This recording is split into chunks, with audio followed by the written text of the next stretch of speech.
Well, Mercedes has been my family since I was 13, and they changed my life.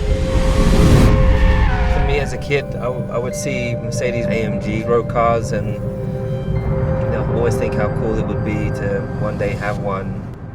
An AMG, which is always about higher-end performance, maximizing the performance of all these different cars that they would have. I think just the values of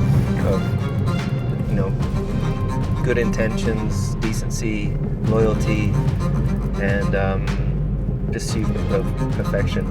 But for me, it's a family, and it's somewhere where I've created a life and a legacy.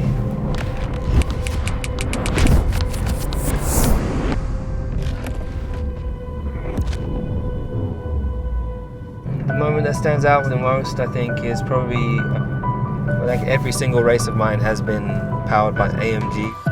Winning the first World Championship together in 2014, I think was very special.